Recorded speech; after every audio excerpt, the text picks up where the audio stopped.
Yes, yeah. So we are starting with a new lesson today, that is a study of animal tissues. Okay. Now see, we have discussed a lesson with respect to cells, animal cell, plant cell. ये सब हमने पूरा complete कर दिया, correct? So now you know exactly what are the differences between a eukaryotic animal cell and a eukaryotic plant cell also. Okay. अभी organization level पे अगर देखा जाए तो many cells they form aggregates and you get something called tissue. Okay, so when you are studying about cells, when you are studying about different organisms, it becomes very important to learn in between about tissues also. Okay, just say you have learned some part of human physiology, we have discussed human nutrition, we have completed skeleton and movement also. Okay, तो हमने अलग-अलग organs के बारे में study किया. So if you see that levels of organization, first basic level is the cell, that is followed by tissues. Many tissues, they come and do related function, which is now called as organs. And organs बहुत सारे जब sequential या correlated function एक साथ करते हैं तो we call it organ system. And many organ systems make up one organism. ये basic organization है, correct? तो अभी जब हम टिश्यूज के बारे में बात करते हैं तो tissues in the case of plants and tissues in the case of animals are different, and that's why you have two separate lessons based on that, right? So out of that we are beginning with animal tissues. Okay, now when you talk about animals and plants basically with respect to tissues, can you tell me one major difference between both of them, animals and plants के शरीर में क्या difference हो सकता है? Cell wall. Cell wall is there. What else? Locomotion. Okay. नहीं, with respect to tissues after. Yeah, in general the body growth.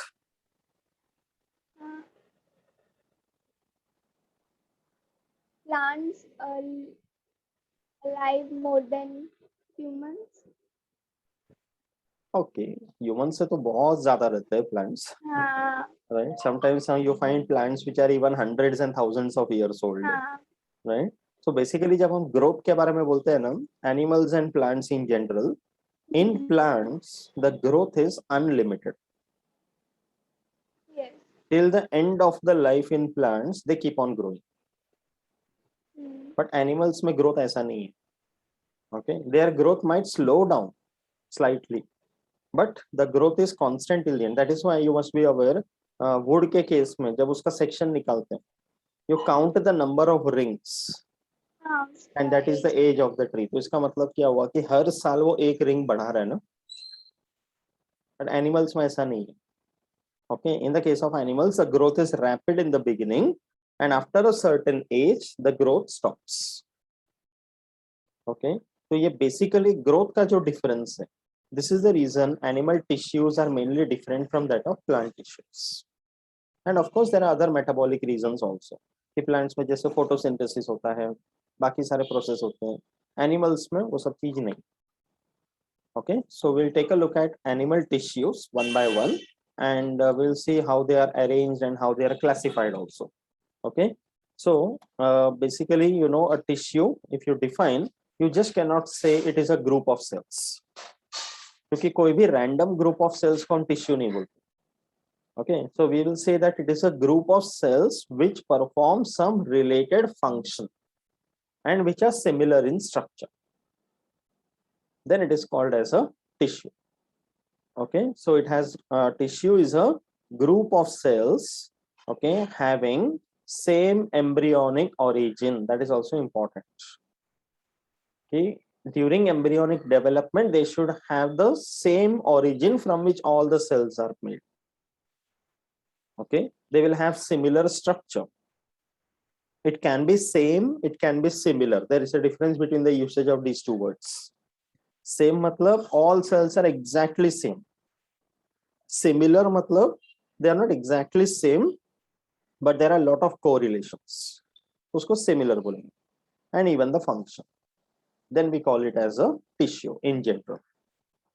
Okay, and we have seen this level just now: cells, tissues, organs, organ systems, organism or the body. Okay, That's how the tissues are arranged. The body organization is present. Okay.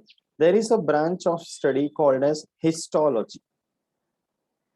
Okay. Histology का मतलब है कि when a person studies in detail about tissues, it can be plants, it can be animals, but tissues का structure and arrangement जब उसको study किया जाता है तो that is called as histology.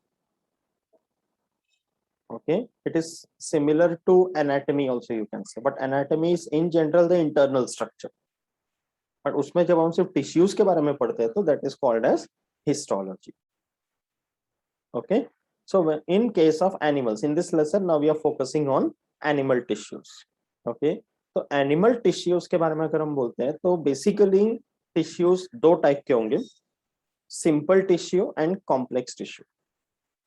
Okay, simple tissue का मतलब है कि in that tissue all the cells are exactly the same in structure and function, and there is only one type of cells in that tissue, and all those cells are present on the top of a basement membrane. तो उसको बोलते हैं simple tissue. Okay, plants में भी simple tissue complex tissue होते हैं, animals में भी simple tissue complex tissue. Complex tissue का मतलब है in that single tissue there will be more than one type of cells, but they are related and they are similar. There will be differences between them, but they will be related. Example, blood. Okay, blood एक tissue है, तो वो simple tissue नहीं है, complex tissue है, because it has got RBC, WBC, platelets, but they are related, no? मतलब एक cell मतलब सेम सेल्स होंगे उसमें? Same type के cells होंगे. Number of cells can be indefinite, but एक ही type के cells, and all are exactly the same. Then it is simple tissue. Okay, number of cells का कोई मतलब नहीं है इससे, because any tissue can have any number of cells. एक आध दो सेल को एग्रीगेट बना के टिश्यू नहीं बोल सकते ना. There will always be a large number of cells, but the structure and the function of the cells, that is important. ठीक है, so that is complex tissue where there are more than one type of cells which are similar and which carry out related functions. ठीक है, so animals में basically there are four types of tissues. Epithelial tissue is a simple tissue, and connective, muscular and nervous, ये तीनों है complex tissue. Okay, तो animal tissues को अगर हम classify करते हैं तो simple and complex. Simple में आएगा epithelium, complex में there will be connective, muscular and nervous tissue. And now we have to see each one of them. ठीक है, under epithelial tissue there are many types, under connective there are many types, muscular में types है, some part of it we have already seen in that skeleton and locomotion, and nervous tissue में there are no types as such. Okay, so अभी name of this person, okay, Marie Francois Xavier Bichat, in the 18th century, छोटा सा नाम है. Okay, and this person, he was a French anatomist and also a pathologist. Pathologist किसको बोलते हैं? वो bones को चेक करते हैं. Why only bones? मतलब हाँ मतलब जो पुरानी चीजें कहीं मिल जाती है तो वो कितने साल पुराना है. नहीं, वो पैलियोंटोलॉजिस्ट है. ओके, अरे बाप रे. Pathology. Paleontology is the one who study fossils. That is Okay. different. यहाँ पे पैथोलॉजी दिया. पैथोलॉजी मतलब जो इन्फेक्शंस को स्टडी करता है. ओके, कभी अगर कुछ बीमारी होता है, डॉक्टर बोलते हैं ब्लड टेस्ट करा के लाओ, तो किसके पास कराते हैं blood test? You go to a pathologist. Okay, that person will collect the blood or any other sample that is asked and उसका analysis करते हैं, फिर उसका report बना के देते हैं. So this person was a pathologist. Okay, paleontology नहीं, वो अलग है. ठीक है, इसलिए हम लोग those microorganisms which cause infection हम उसको pathogen बोलते हैं ना. ठीक है, that way you correlate. ठीक है, see biology में कैसा है ना कि there are lot of such terms, technical terms. But उसको याद रखने का ट्रिक्स भी है many times. If you are skilled enough in that ना, देन इतने सारे टर्म्स को लेकर कंफ्यूजन होगा ही नहीं। ओके, या वर्ड का ब्रेकअप कर देने का, तो उससे मीनिंग डिराइव कर सकते हैं। So every time you just don't need to by heart things. Okay, ऐसे याद रख सकते हैं। अभी pathogen, the microorganism which causes disease, इसलिए उसको स्टडी करने वाले को पैथोलॉजिस्ट। तो easy to remember.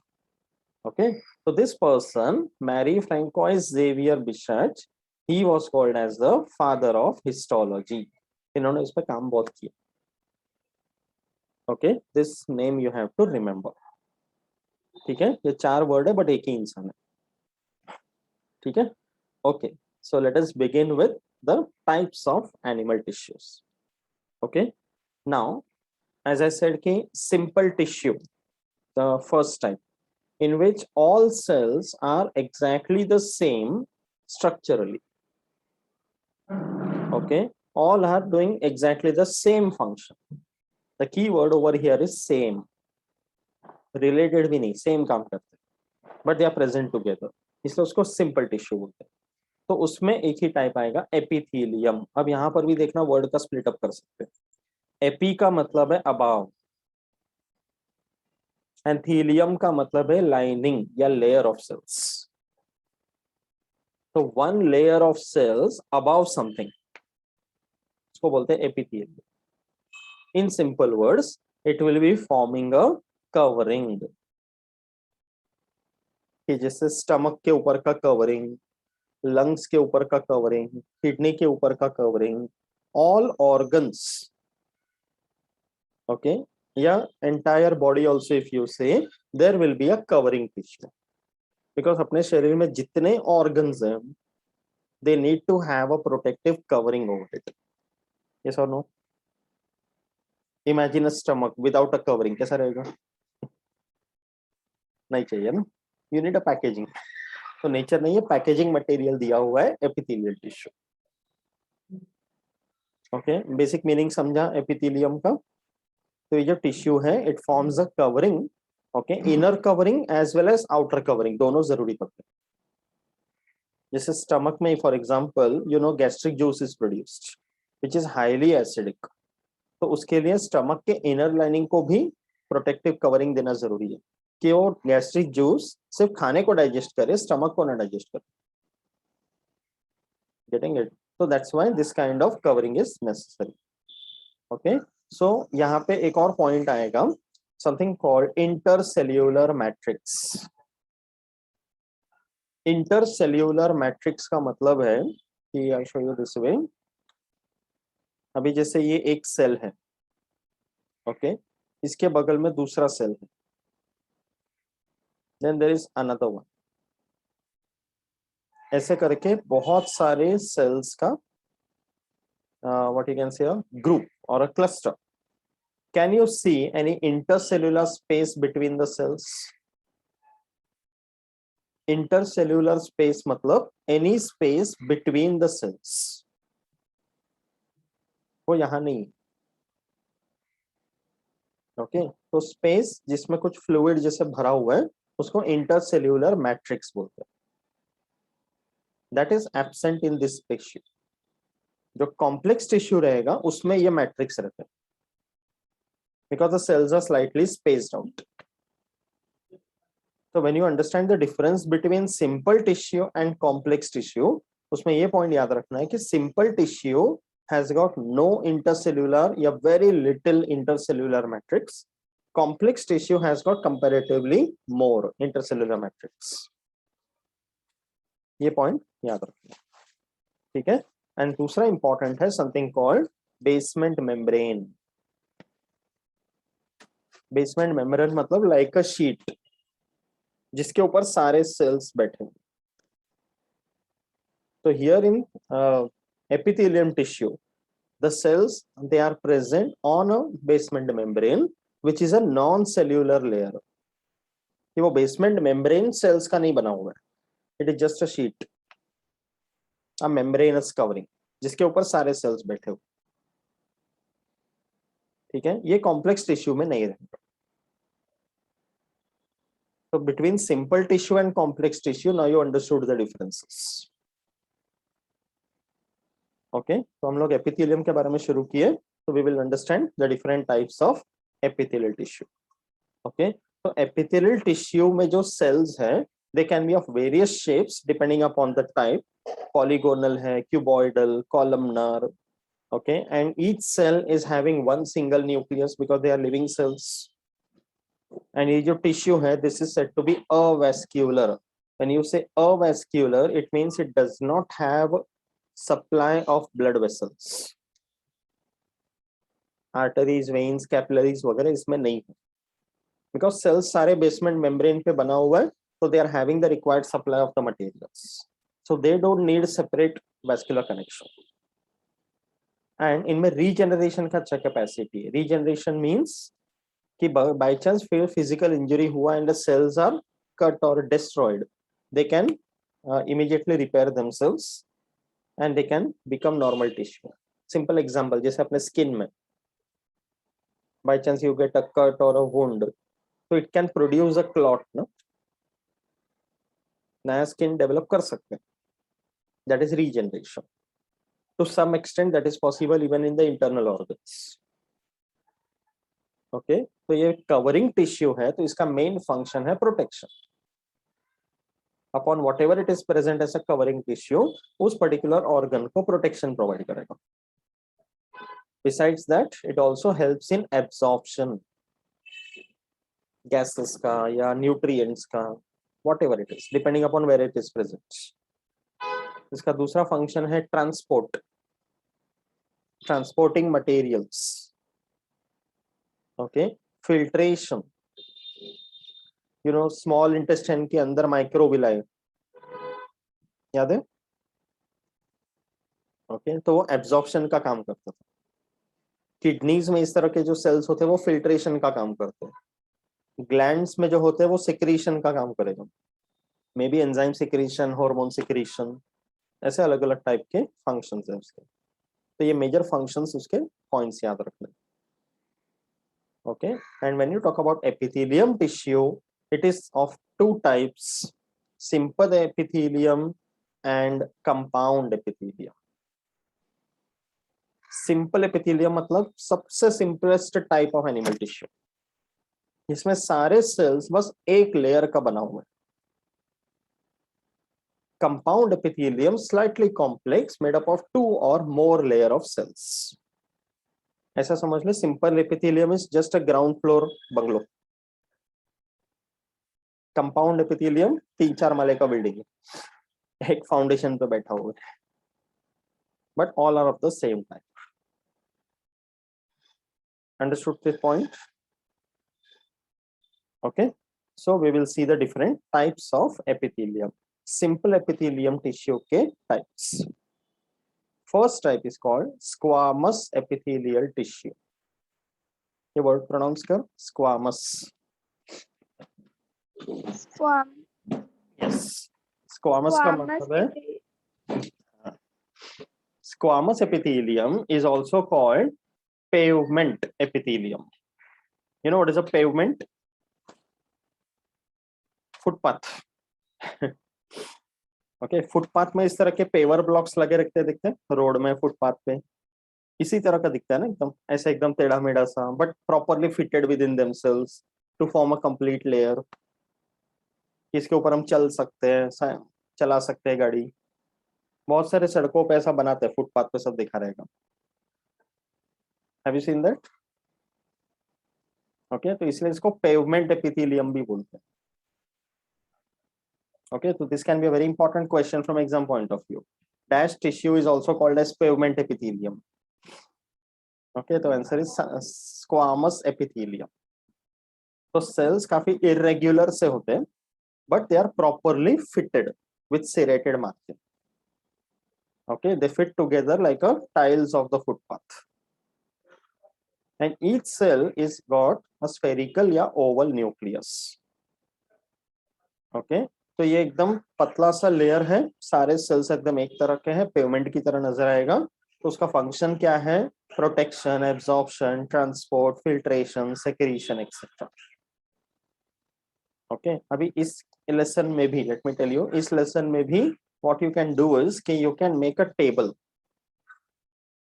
Okay first column name of the tissue, second column locations, third column functions. ऐसे करके पूरे लेसन के लिए वो टेबल बना दे, because there are many types and subtypes. तो सब एक ही टेबल में पूरा मिल जाएगा. It will be good for you for learning also. Okay तो जैसे फर्स्ट वन लिखेगी स्क्वामस एपिथेलियल टिश्यू. ओके तो ब्रैकेट में वहां लिख सकते हैं pavement epithelium. Right you can increase or decrease the number of columns ना एज पर योर रिक्वायरमेंट. कुछ अगर की वर्ड्स रहेगा जो उसका, तो that you can include in one column. And locations में यू राइट जैसे ब्लड वेसल्स में है alveoli, okay body cavity coelom, इन सब में ये टिश्यू प्रेजेंट है, simple epithelium tissue. Okay arteries के ऊपर, वेन्स के ऊपर. ठीक है alveoli, you know what are alveoli? हाँ, वो ग्रेप्स जैसे दिखते हैं. It looks like a bunch of grapes. कहाँ पर है, कौन से सिस्टम में है वो? वो हाँ मतलब 9th या 8th में हाँ आपने ड्रॉ किया था डायग्राम. तो 9th में रहा होगा, क्योंकि 8th में तो मैंने नहीं पढ़ाया था ना. हाँ हाँ 9th में. Respiratory system. हाँ रेस्पिरेट डायफ्राम के उधर ना. नहीं नहीं डायफ्राम नीचे आते हैं, बिलो द लंग्स. हाँ वो थोड़ा ऊपर है. हाँ ये लंग्स के अंदर है, हाँ एयर सैक्स. ओके या तो blood vessels, alveoli, body cavity coelom, इन सब जगह पे स्क्वामस एपिथेलियम टिश्यू. तो एकदम सिंपलेस्ट टिश्यू है. इतना ही पॉइंट्स याद रखना है इसका. ठीक है for almost all the tissues we just try to study so much. तो याद रखने के लिए भी इजी है. दैट्स व्हाई जैसे मैंने बताया कि उसका टेबल बना देगी ना, तो it will be easy for you to learn also then. ठीक है तो अभी you are back from your native place. अभी लिखना ड्रॉ करना सब शुरू कर. Even I am going to give you some homework. ठीक है सेल स्ट्रक्चर के डायग्राम्स वगैरह भी देना है तुझे. ठीक है मैं असाइनमेंट बना के I will give it to you. And photosynthesis का टेस्ट है ना, यस वो पेंडिंग है. कभी लिखेगी?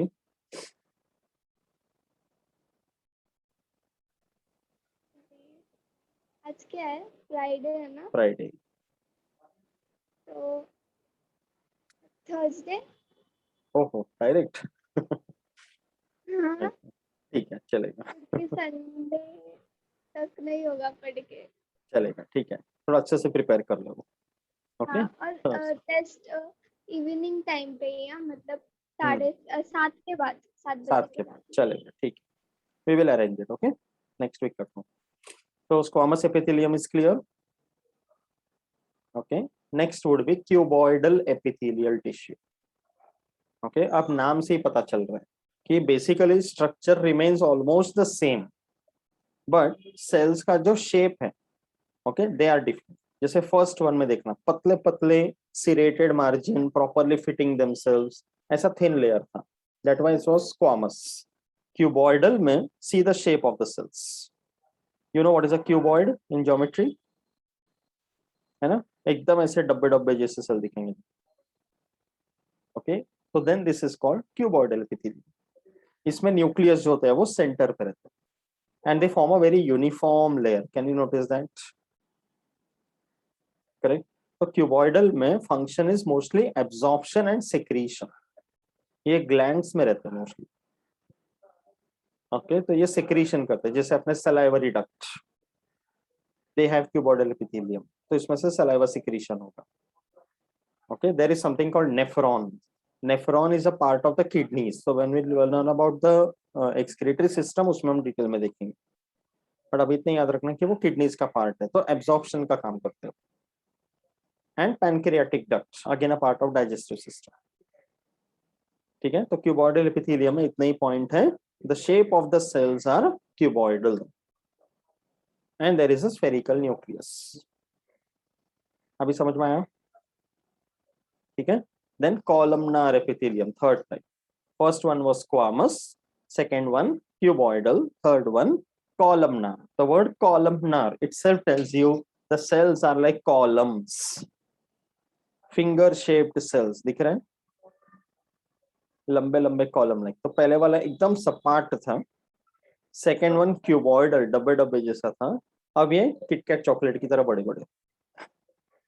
Okay, column shape cells, so they are tall and pillar like.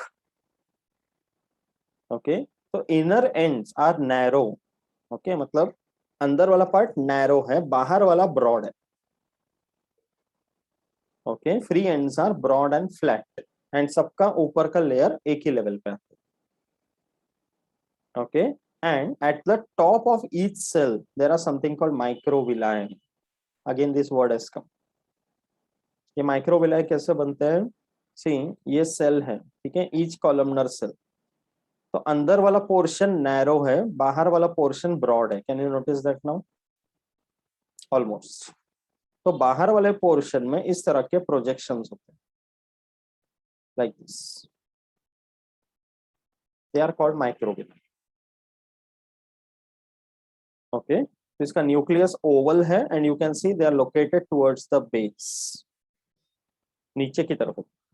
So when you draw the diagram, this also you have to be very careful कि nucleus का position क्या है। तो they are located towards the base, lower half. इसके functions है secretion, absorption. तो inner lining of the intestine absorption करता है, you have learn that, correct. Gallbladder जो बाइल को स्टोर करते हैं, gastric glands gastric juice secrete करते हैं, एंड इंटेस्टाइनल ग्लैंड्स जो इंटेस्टाइनल जूस को सिक्रेट करते हैं। तो mainly associated with digestive system, समझा? Okay, so columnar epithelium is also called non-ciliated epithelium because they have only microvilli at the surface. But columnar का ही एक टाइप हो जाता है जिसको बोलते हैं सीलिएटेड एपिथेलियम। कि इसके जो सेल्स है वो एकदम कॉलमनर जैसी है, as you can see, elongated, tall. Okay, sometimes the cells can be cuboidal also. तो कॉलमनर elongated रह सकते हैं या cuboidal रह सकते हैं। Is it clear properly? Okay, but at the tips of the cells you can see there are minute projections या hair like structures. You are aware about this word cilia. तो columnar epithelium के free ends में अगर hair like cilia present रहेगा तो we will call it ciliated epithelium. Okay, तो इसलिए the word is just ciliated epithelium because mostly वो columnar में रहता है, but sometimes it can be of the cuboidal epithelium also. Nucleus oval है, mostly base में प्रेजेंट है, and ये सीलिया जो है छोटे छोटे हेयर लाइक स्ट्रक्चर्स, इनका फंक्शन है कि the cilia can move like this. तो इस एपिथेलियम का लोकेशन जहां कहीं भी है ना, तो सीलिया के मूवमेंट के वजह से वो पुश करेगा चीजों को। ओके, जैसे एग्जांपल देखिए यहाँ पे कि trachea, trachea is the other name for,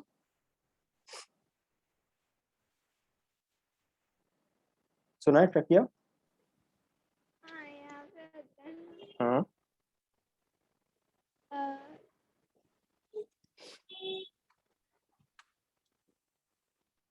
क्यों?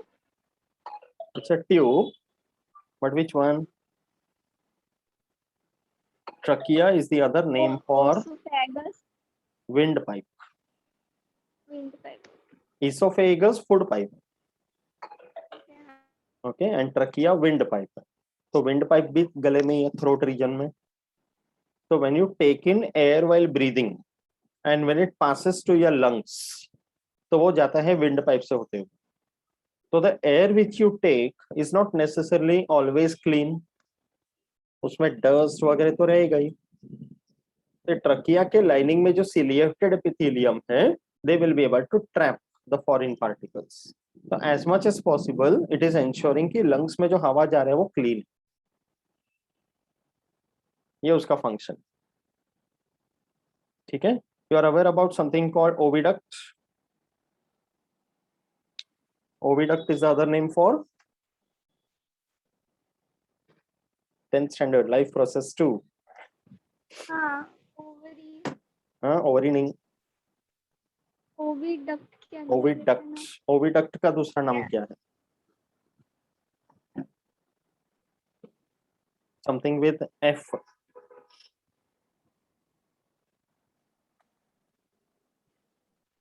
It's a part of the female reproductive system. हाँ, वैसे फिंगर्स जैसे पकड़े हुए रहते हैं वो एकदम। वो उसके एंड में हाँ रहता है, हाँ उसको फिम्ब्रिय हाँ, बोलते हैं। एंड में रहते हैं हाँ, बट किसके एंड में रहता है वो? देयर इज अ ऐसे। ट्यूब,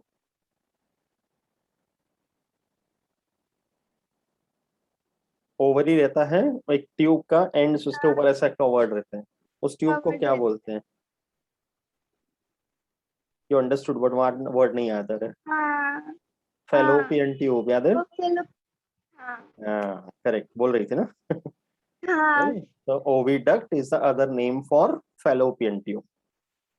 ओके, तो उसके इनर लाइनिंग में भी सिलिएटेड एपिथेलियम, बिकॉज ओवरी के अंदर वो फीमेल गैमेट ओवम बनेगा। ओके, तो ड्यूरिंग मेंस्ट्रुअल साइकिल वो ओवम कैसे वो रिलीज हो जाते हैं, and then the fimbria will capture it, and fimbria के अंदर से वो फेलोपियन ट्यूब में आएगा। ओके, तो unlike the sperm which has got its own tail, ovum doesn't have any part for locomotion. It is a non-motile gamete. Okay, तो ciliated epithelium जो है उसका सीलिया जो है वो ओवम को पुश करेगा, आगे बढ़ आगे बढ़। Getting it? तो ओवम को बस थोड़ा सा ही मूव करना है, सारा मेहनत तो स्पर्म ही करते हैं। You getting it? तो उसके लिए सिलिएटेड एपिथेलियम है। तो ये दो लोकेशंस याद रखना है सिलिएटेड एपिथेलियम का, कि in the inner lining of the trachea for trapping the foreign particles and dust, and secondly in the inner lining of the oviduct to push the ovum towards the fallopian tube, so that the ovum will be in place where the fertilization can take place. ठीक है? And दूसरे organisms, because हम लोग animal tissues करके पढ़ रहे हैं, तो we cannot think only about human beings. तो एनिमल्स में भी एग्जांपल दिया हुआ है कि inner lining of buccal cavity of frog. Buccal cavity मतलब cavity of the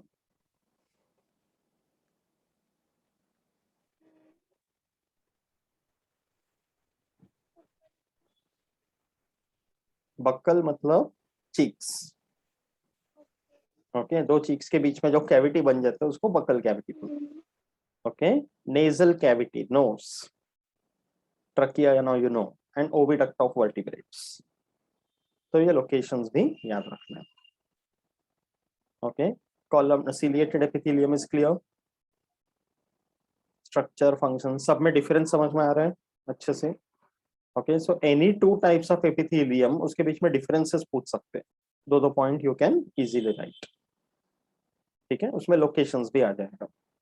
okay, next one is glandular epithelium. Again देखना, नाम से ही पता चल रहा है। When you say glandular, that means it works like a gland. Now when you say a gland, it is normally an organ. जैसे salivary gland एक organ है, okay? Or you can say liver is also a gland, pituitary gland, thyroid gland, pancreas, ये सब organs हैं। But इनके अलावा there are sometimes some specialized cells which function like glands, जो epithelium का part रहते हैं, वैसे एपिथेलियम को बोलते हैं glandular epithelium. And the cells can be either columnar or cuboidal or sometimes even pyramidal. तो cells का शेप भी पता रहना चाहिए। तो when you make that table, एक कॉलम ये भी डाल सकती है, शेप ऑफ द सेल्स। तो उसमें मैक्सिमम चीजें एक ही टेबल में कवर हो जाएगा। ओके, तो when you actually write that ना, it will be easy for you to remember, and last minute revision के लिए भी आसान हो जाएगा। ठीक है, तो यहाँ पे सेल्स का शेप दिया है, nucleus is large, situated towards the base, and important thing, इन सेल्स के साइटोप्लाज्म में there are secretory granules present. Because नाम है glandular, so I don't think there will be any confusion कि ग्लैंड्यूलर है तो वो सिक्रीट ही करेंगे, तो secretory granules present. Okay, and this kind of glands, they can be either unicellular or they can be multicellular. Unicellular में एक एक सेल होगा बीच में, तो एग्जांपल जैसे इंटेस्टाइन के गॉबलेट सेल्स, ये इंटेस्टाइनल का लाइनिंग है देखना, जिसमें माइक्रोविलाई था ना वही, but in between you can see just one single cell, ऐसे गोल सा, जिसको हम बोलते हैं goblet cell, which produces mucus. तो ऐसे जो सेल्स हैं in between, that is a part of glandular epithelium, और ये एक ही सेल ऐसा दिख रहा है तो यूनिसेल्यूलर। मल्टी सेल्यूलर में सलाइवरी ग्लैंड के सेल्स हो सकते हैं। ओके, सलाइवरी ग्लैंड्स के लाइनिंग में almost all the cells are glandular. And then there is another way to classify this, कि जैसे सेल्स जब कुछ सिक्रीट करते हैं, ओके, तो अगर ये सेल है, इसको सिक्रीट करने के लिए इसका अपना अगर डक्ट है, an outlet through which it will pour out the secretion, if the duct is present we call it exocrine, and अगर सेल्स के बाहर वो डक्ट नहीं है, डायरेक्टली वो डिफ्यूज होके बाहर निकलते हैं, डक्टलेस ग्लैंड्स, तो उसको बोलते हैं endocrine glands. So depending upon the presence or the absence of the duct, they are classified as exocrine and endocrine. Understood the difference? ठीक है, तो when you say glandular epithelium, पहले तो दो टाइप है, unicellular, multicellular, depending upon the number of cells, and दूसरा है presence और absence of the duct. Duct है तो exocrine, and duct plus endocrine. Easy है? Yes, feeling very happy. क्या हो गया? इतने भाई आ गया था। अच्छा ओके, ठीक है। अभी एक्सोक्राइन ग्लैंड का एग्जांपल देखो। Salivary gland is an exocrine gland. Okay, sweat glands, right? Sweat कहाँ से प्रोड्यूस होते हैं?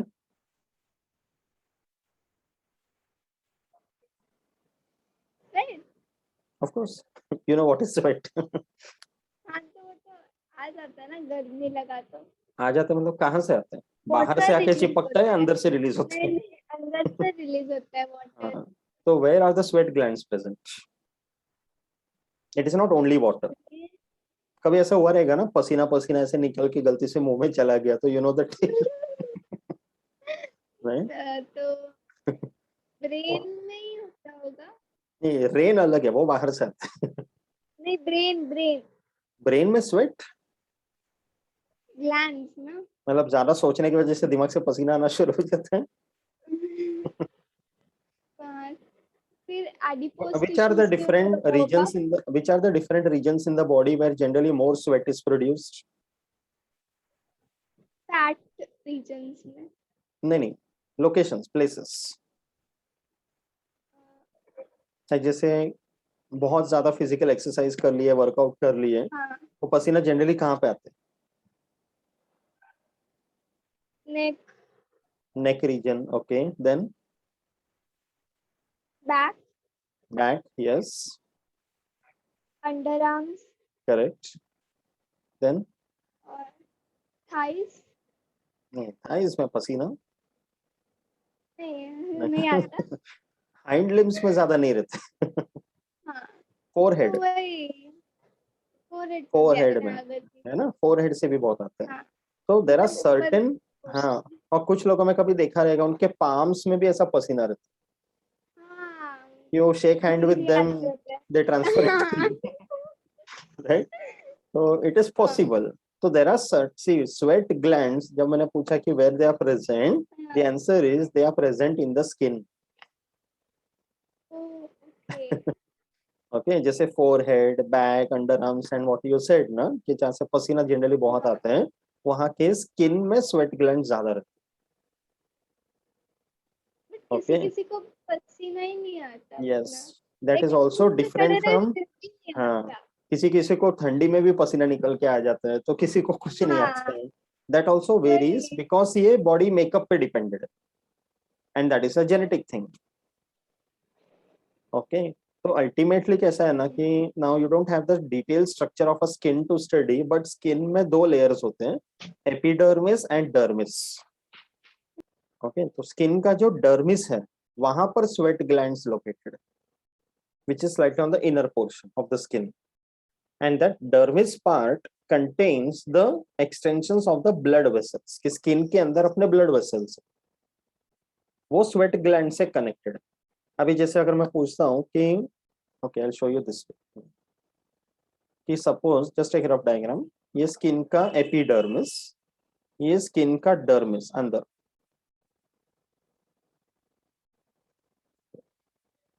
ओके एंड ये अंदर से ब्लड वेसल्स का सप्लाई ऐसे आ लाइक दिस, ये यहाँ पर स्वेट ग्लैंड है अंदर, एंड स्वेट ग्लैंड का opening is on the epidermis of the skin.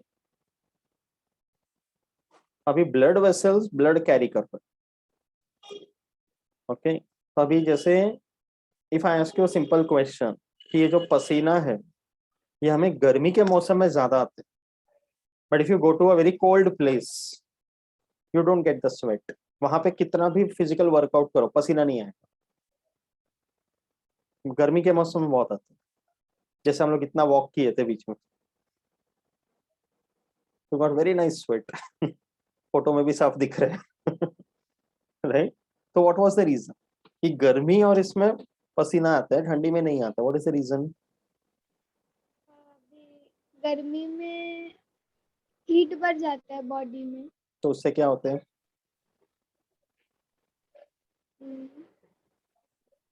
इससे फिर वाटर लेवल कम होगा। नहीं, ये देखिए ब्लड वेसल्स है ना, तो हाँ। Because of the high temperature blood vessels slightly expand, तो ज्यादा ब्लड लेकर आएगा। ब्लड में मेजर पार्ट इज वाटर, तो maximum water will be collected by the sweat gland, and sweat का I don't know but if you test it you will find it salty right, कभी कभी हो जाता है ना ऐसे, राइट, तो it is salty, it is not only water, so that means it is accumulating water with the salts, तो blood vessel से एब्जॉर्ब करके स्वेट ग्लैंड कलेक्ट करते हैं एंड स्वेट पोर से बाहर निकलते हैं। तो all over the skin we are having sweat pores, of course they are not visible with the naked eye किसी को क्यों नहीं आते, कितने because number of the sweat pores on the skin is different for every person, वो genetically inherited, तो किसी किसी को स्वेट पोर्स बहुत ज्यादा रहते हैं, ओके तो that's why they sweat more, and किसी किसी का इतना स्वेट पोर्स कम रहता है कि उनको नहीं होता ज्यादा स्वेट, एंड उसका दूसरा रीजन है कि the amount of fats below the skin, obesity से रिलेटेड, कि people who are obese and fat they tend to sweat more, and people who are very thin they comparatively sweat less,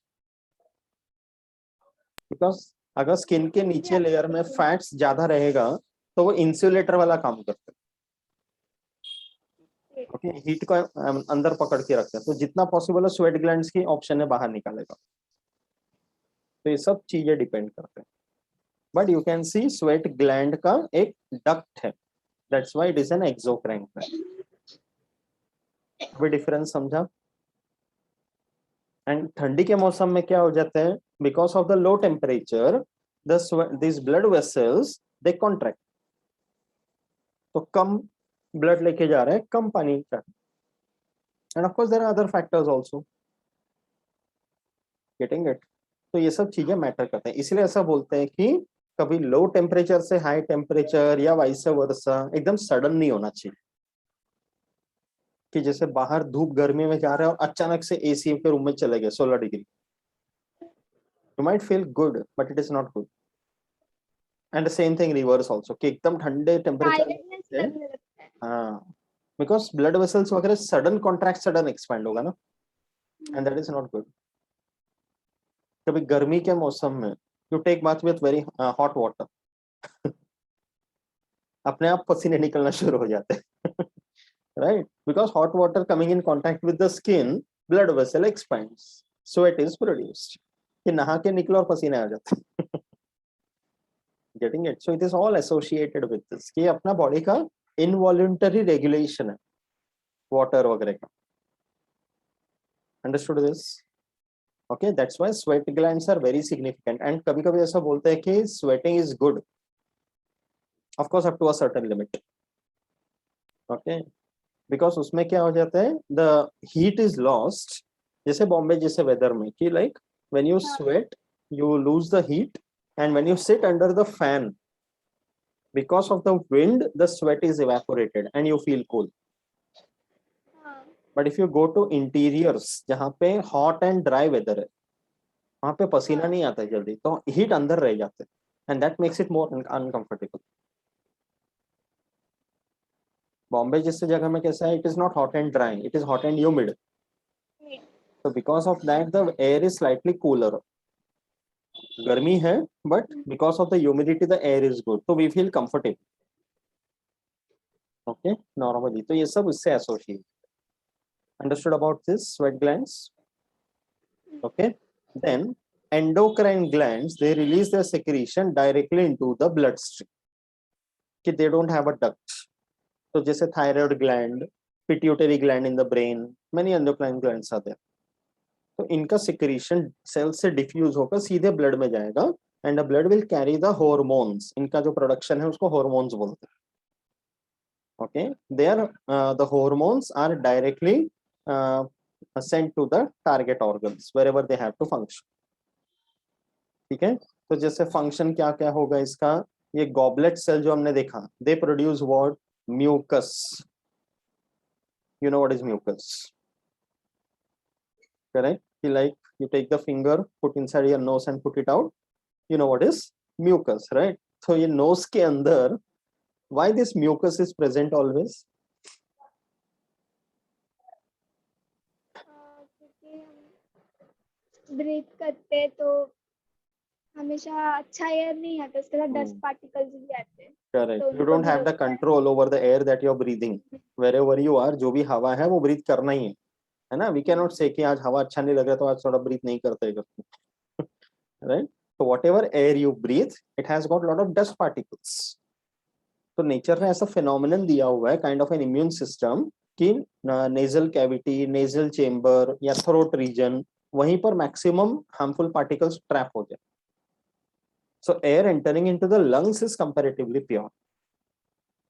तो first line of defence is our mucus, ये जरूरी है, तो वो trap करेगा. And कभी बहुत ज्यादा अगर डस्ट वगैरह हो गया तो you know what is the other phenomenon, we sneeze. Okay, तो जस्ट स्नीज होने से पहले कैसा फीलिंग आते हैं, right? Can you induce yourself to sneeze? कभी होता है ना, कुछ ऐसा फेदर जैसा लेते हैं, नाक में डालते हैं, शुरू हो जाओ, हाँ है ना. हाँ. तो उससे क्या होता है, देयर आर नर्व, ऐसा होता है कि एक बार स्नीजिंग चालू तो कंटिन्यूसली होते ही रहते होते ही रहता है. यस यस, एलर्जेनिक कंडीशंस में होता है कि you just tend to sneeze. तो नेचर ने वो फेनोमेनन क्यों दिया हुआ है कि अगर यहाँ ओवरलोड हो गया डस्ट वगैरह का या something which is not good for the body, तो बॉडी ऐसे झटके के साथ उसको बाहर फेंकते हैं. Okay, and sneezing is like you can not keep your eyes open when you sneeze. अभी ट्राई किया, when you sneeze your eyes, हाँ नहीं होता, करना भी नहीं नहीं होता. चाहिए, राइट? एंड कभी कभी स्नीजिंग से एकदम झटके आते हैं, राइट? हाँ okay, respiratory and digestive tract के इनर सरफेस को लुब्रिकेट भी करें, स्मूथ रखना जरूरी है, right? Enzyme secretion, hormone secretion, ये भी इसके फंक्शंस. ठीक है, अंडरस्टूड अबाउट ग्लैंड्यूलर एपिथेलियम अच्छे से. ठीक है, next one is sensory epithelial tissue. Again the name itself tells you sensation. What is the meaning of the word sensation? कुछ फील होना. फील होना, ओके ठीक है. बिकॉज यू कैन नॉट से टू सेंस, वापस वही वर्ड हो गया. बचपन से हम लोग बोलते आ रहे हैं कि सेंस ऑर्गन्स, है ना. What are their sense organs? How many sense organs do we have? Tongue, skin, skin, फिर tongue, skin, nose, ears, yes, eyes. Very good. या अपने 5 सेंस ऑर्गन्स हैं, and these are the organs which are responsible to make us aware about what is there in the environment. Eyes can see, nose can smell, tongue can taste, ears can hear, and skin can feel. तो ये सारे sense organs हो गए. तो इनमें क्या होता है, there are nerve endings. Okay, तो इट्स लाइक फॉर एग्जांपल किसी गर्म चीज को छू लिया, तो your skin comes to know and it sends a message to the brain, ये बहुत गर्म है, इसको टच नहीं करना है, हाथ हटा लो. Okay, if you keep your eyes closed and I keep a chocolate in your mouth, you will come to know without even looking at it, right? Because there are taste buds in your tongue. जो nerve endings है वहां पर, they will carry a message to the brain saying that there is a chocolate being given to you. अगर उसकी जगह पे मिर्ची रख दिया तो क्या होगा? The taste buds will also react in that situation. नहीं, right? So now right now we are speaking to each other, so whatever I'm telling you are able to hear it. The reason is there are sensory epithelium in your ears which is carrying the message to the brain. This is what is being told. Okay, कभी बाहर चल के जा रही है, Dwarka hotel के बाहर, okay, तवे पे एकदम तड़का डाला, पाव भाजी डाला, है ना, बढ़िया सा बटर पिघला दिया, उसके ऊपर पाव एकदम गोल्डन तरीके से कर रहे हैं, तो your eyes are looking at that. तो what is their immediate response? भूख लग जाता है. But what is the immediate response? अच्छा लगता है देख के. What is the immediate response? मतलब समझा नहीं. वो नजारा जब देखेगी कि somebody is preparing that nice delicious पाव भाजी, वो गोल्डन कलर का पाव जिससे बटर ड्रिप हो रहा है एंड इतना अच्छा खुशबू निकल के आ रहे हैं, तो what is the immediate response that happens? Mouth watering. There is something called mouth watering. होता है कि नहीं? ऑटोमेटिक हो जाता है ना. What is that mouth watering?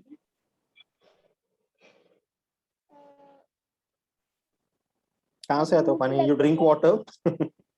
No. नहीं.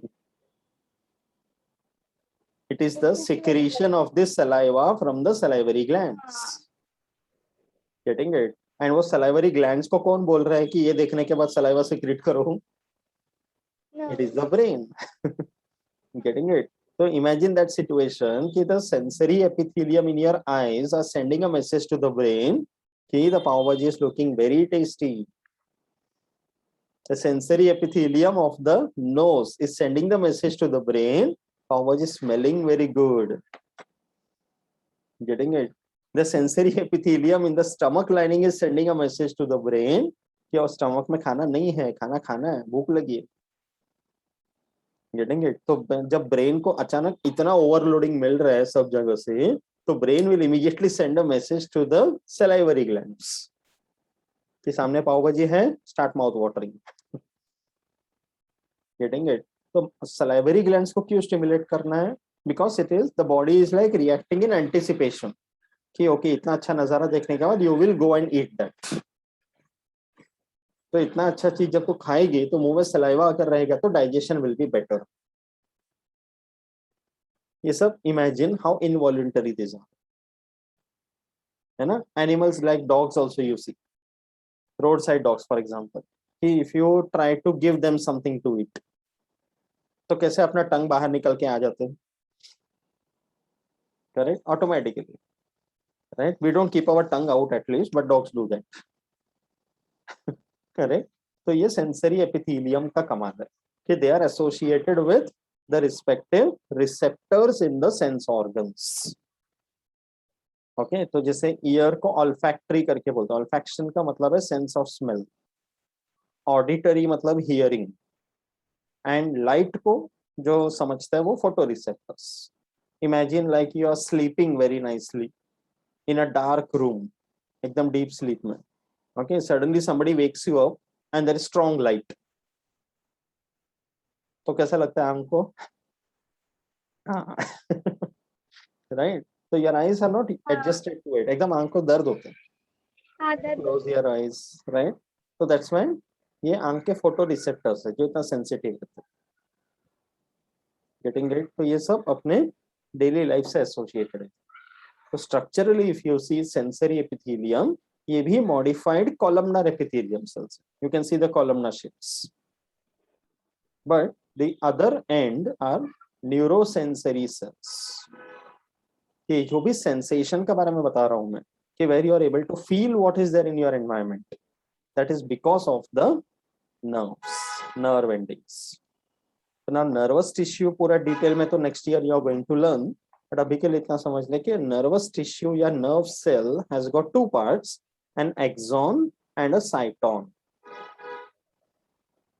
तो उसका जो axon है वो receptive part है जो sensory epithelium से connected.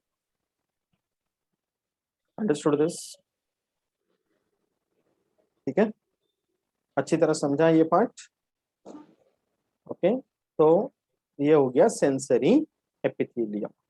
Then next you have something called germinal epithelial tissue. Okay, germinal. Okay, it has, the word means कि these cells can undergo divisions. Okay, and mostly they carry out meiosis division. तो ये होते हैं reproductive organs के lining में, germinal epithelial cells. तो testis के lining में जो सेल्स है सेमिनिफेरस ट्यूब्यूल्स का, they germinate, they divide and they produce the sperms.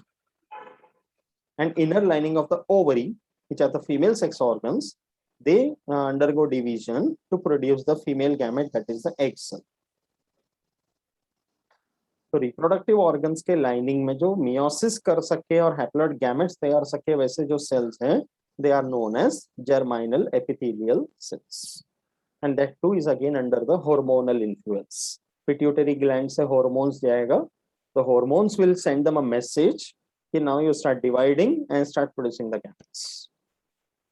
तो ये सब परफेक्ट है. कभी ऐसा होता नहीं ना गलती से कि टेस्टिस में गलती से ओवम बन गया या ओवरी में स्पर्म्स बन गया. Getting it? Okay, because all the cells are correctly in place and there are right signals which are given.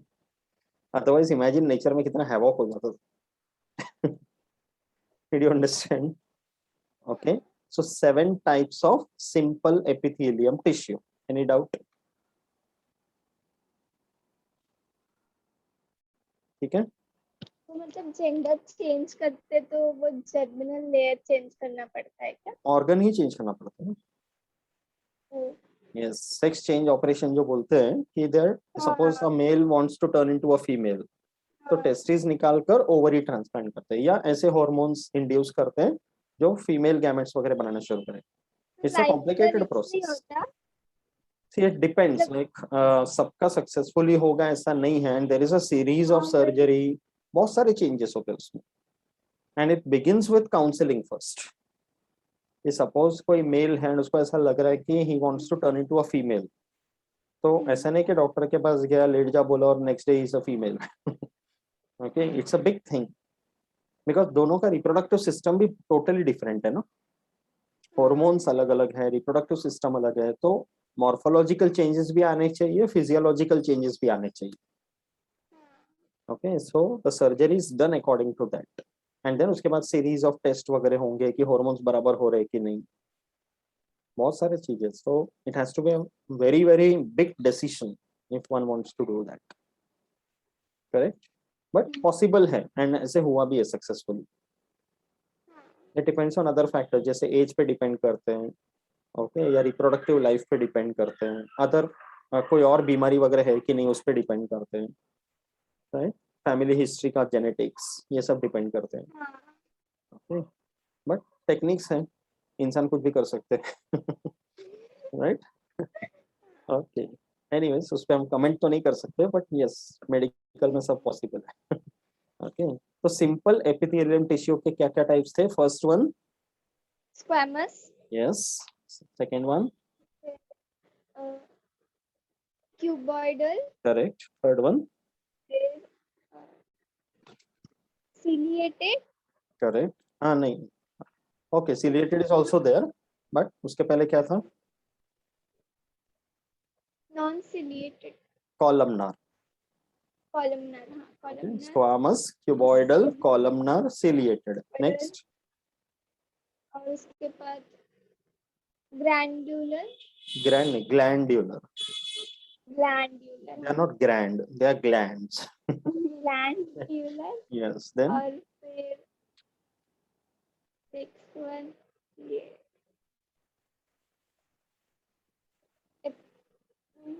Epithelium ये सब नहीं एपिथेलियम के ही बता रहे हैं ना टाइप्स.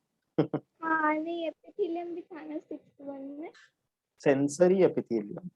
एपिथेलियम ये हाँ सब में सेंसरी सबके नाम में एपिथेलियम आ रहे हैं. स्क्वामस एपिथेलियम, क्यूबॉइडल एपिथेलियम, है ना, columnar epithelium, ciliated epithelium, glandular epithelium. Next is sensory epithelium, उसके and बाद seventh ये one जर्मिनल germinal epithelium. ठीक है, 7 types of simple epithelial tissue. ठीक है, now we will see compound epithelium tissue.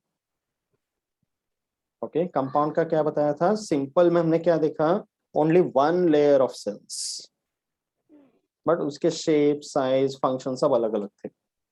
Compound epithelium का मतलब है it's not just one layer, there are many layers of cells. Okay, तो compound epithelium के दो types हैं. First one is stratified epithelium. Strata का मतलब है layers. Okay, तो जैसे stratum germinativum is the base. Okay, and जो cells free surface पे हैं ऊपर की तरफ, they do not have a nucleus, they are flat. Okay, उनको बोलते हैं stratum corneum. तो नीचे जो है सेल्स उनको जर्मिनेटिवम बोलते हैं. ओके, एंड जो ऊपर फ्री सरफेस की तरफ है उसको बोलते हैं स्ट्रैटम कॉर्नियम. ऐसे करके अलग अलग लेयर्स. तो because there are many layers, that's why it is called stratified epithelium. इसका फंक्शन है प्रोटेक्शन. ओके, तो स्किन का epidermis. Now I showed you brief idea about the skin. Okay, oesophagus, the food pipe. Okay, the cornea which is a part of the eyes, उसके अलग layers होते हैं. And of course the vagina and the rectum also.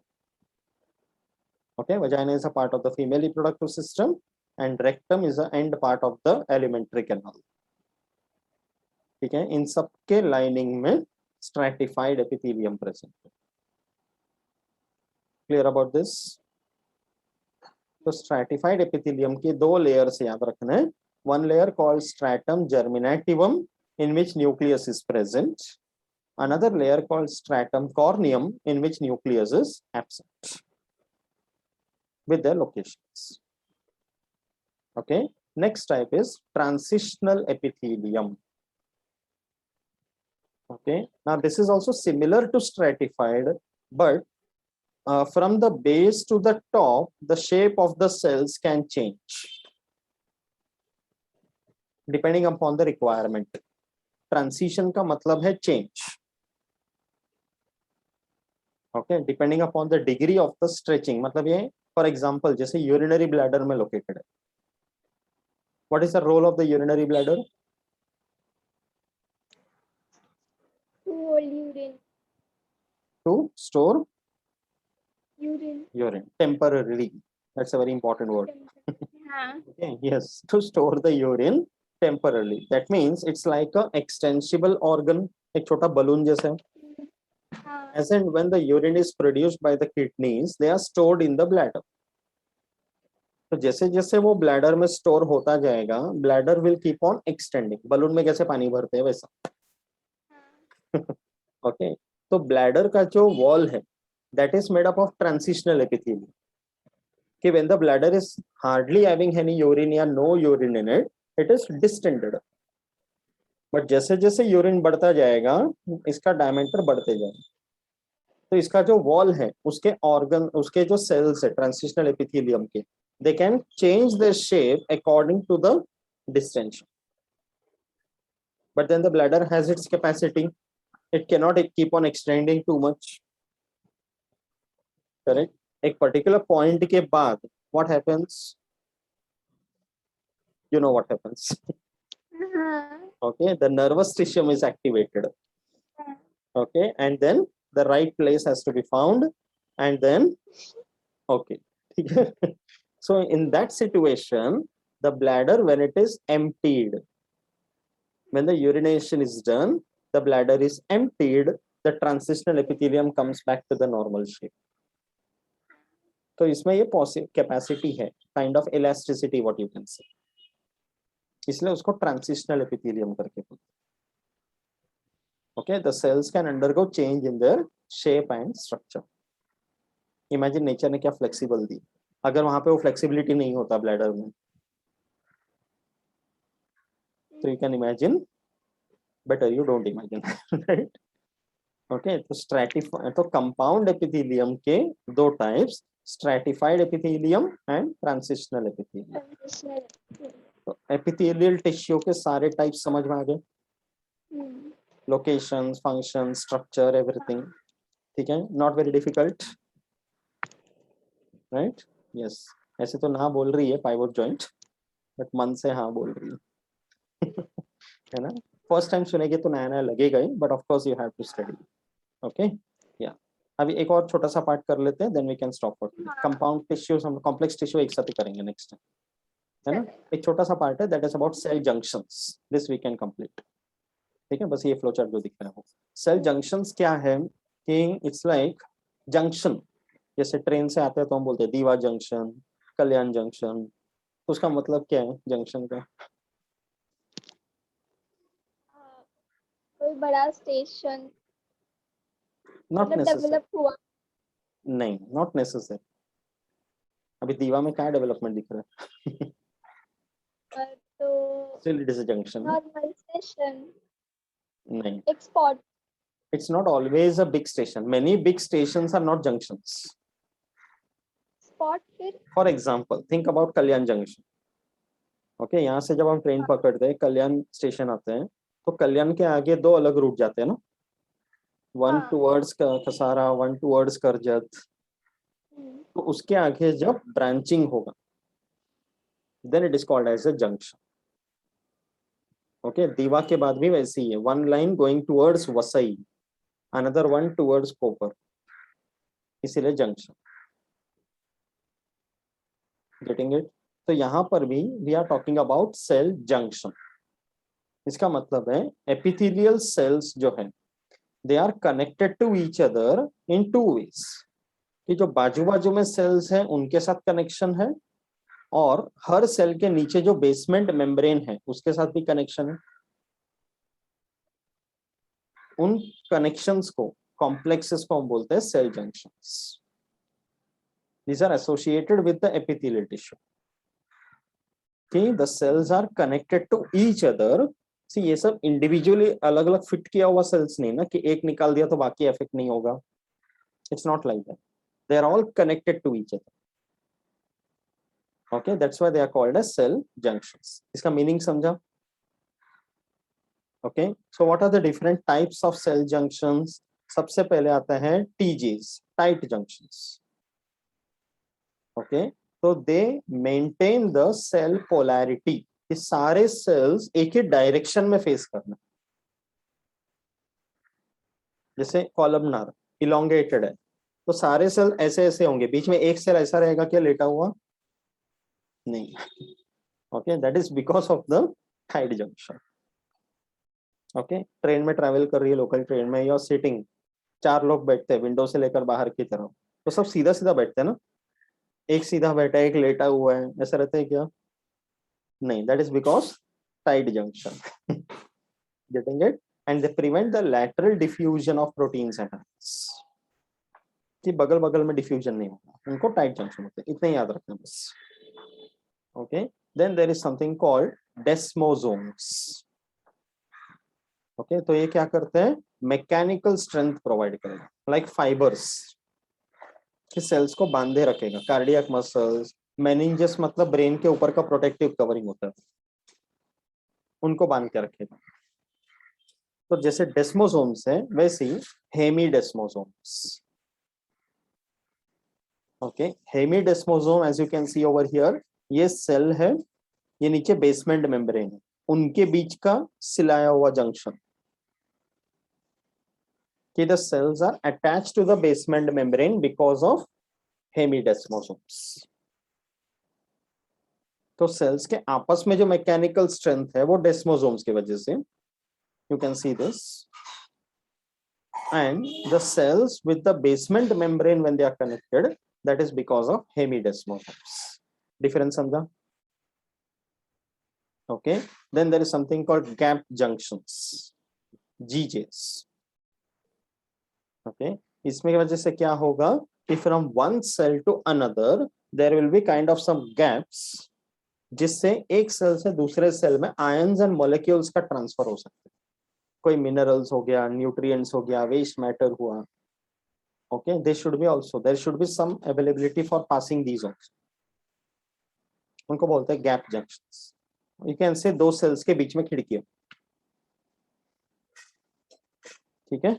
And last one is adherence junctions, AJs. Okay, ये simply इतना याद रखना है. Signalling pathways and transcriptional regulations. अब इसके डिटेल में अभी तो नहीं जाएंगे ऑब्वियसली, बट एक सेल में अगर कोई प्रोसेस होना है, मेटाबॉलिक प्रोसेस, तो वो एक सिग्नल पहुंचाएगा बाजू वाले सेल को कि तुझे भी यही प्रोसेस करना है. Getting it? That is signaling pathway.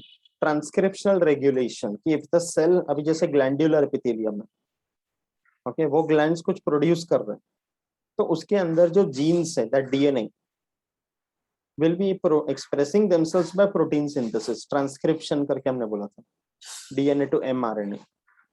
तो वो जीन एक्सप्रेस करना है कि नहीं करना है, वो रेगुलेट करता है. इतना याद रख बस. तो उसका रेगुलेशन जो मैनेज करता है वो है एडेरेंस जंक्शंस. ठीक है. तो what are the different types of cell junctions we have seen? First one, tight junction, tight junctions. Second one, desmosomes, next, hemidesmosomes, yes, gap junctions, and and adherence junctions. correct. ठीक है. तो TJ, DS, HDS, GJ, AJ. समझा how these are associated with epithelial tissue? ठीक है. Interesting. Okay, so I suppose 2 more terms and we can finish this lesson. Okay, next time हम अपन continue करेंगे connective tissue. ठीक है, उसके सारे टाइप्स वगैरह देख लेंगे. And one more session we can finish with muscular and nervous both. I think 2 session में लेसन डन. ओके, कैसा लग रहा है अभी? इंटरेस्टिंग है ना? इमेजिनेबल है, like not very difficult as such. Okay, या